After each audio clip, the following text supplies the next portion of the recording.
түйсігіңізді өткір ететін 3 дағды. Егер талдауға бейім ақыл бар болса, бұл әрине жақсы. Алайда ең ақылды мүше бұл түйсік болып шығады. Ішкі дауысқа сену, түйсіктегі сезімдерге сену. Кей адамдарға түйсікке сену деген кейде иррационалды логикаға сыймайтын нәрсе болатыны да рас. Дегенмен бұл қате ұғым. Түйсікке сеніп әрекет ету рефлексивті әдеп. Байқасаңыз, рефлексивті, импульсивті емес. Бұл біздің тәжірибемізді пайымдау мен әрекетімізде қолданып трансформациялауымыз. Өзіңіздің 7-ші түйсігіңізді түсінетін кеңістік жасап, оны әрдайым тыңдап отырыңыз. Өз түйсігіңізді тыңдай алу үшін қандай дағдыларды жетілдіру керек? Өзіндік сана. Өзіндік сана өз мінезіңді, сезіміңді, құлшынысың мен тілегіңді саналы түрде түсіну деп сипатталады. Ол құлшынысты адамның осал, мықты жағын көрсетеді. Түйсікті жетілдіруге өте қажет. Себебі өзіндік сана болмаса, өзіңді тану болмаса, адамның ойы, көңіл күйінің оған қоса инстинкттің негізінде жатқан мағынаны түсіну қиындайды. Бұдан туындайтын сұрақ: өзіндік сананы қалай дамытады? Ішіңізде не болып жатқанын сканерлеп көріңіз. Қазір мен қобалжып тұрмын, ары қарай не болатынына сенімсізбін деп ойлауыңыз мүмкін. Осы эмоционалды маркировканың дағдысын ішкі даусыңызды тыңдауға, оның не айтқысы келгенін естуге қолданыңыз. Терең ойлану уақыты.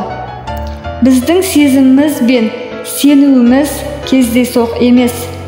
Мұның бәрі біз байқаған, бақылаған бір дүниеден туындайтын нәрсе. Бақылаған дүниені өлшеулі белгілі бір әрекетке айналдыру үшін ойланып, ойластыруымыз керек.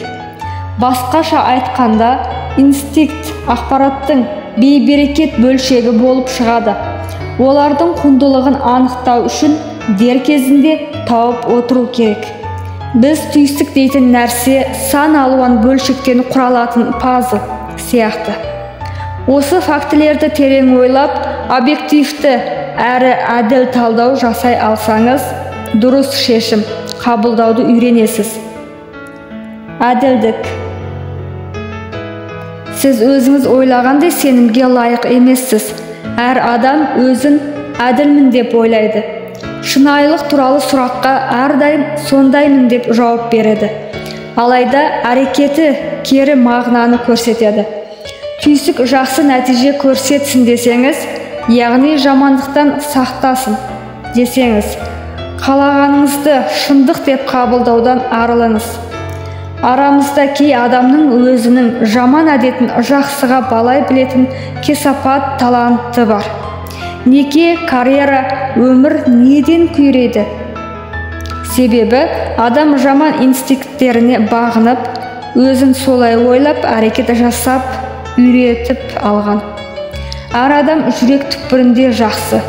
Әділдік адамның жақсы қасиеті, сондықтан ол түйсікті аса бағалы ете түседі.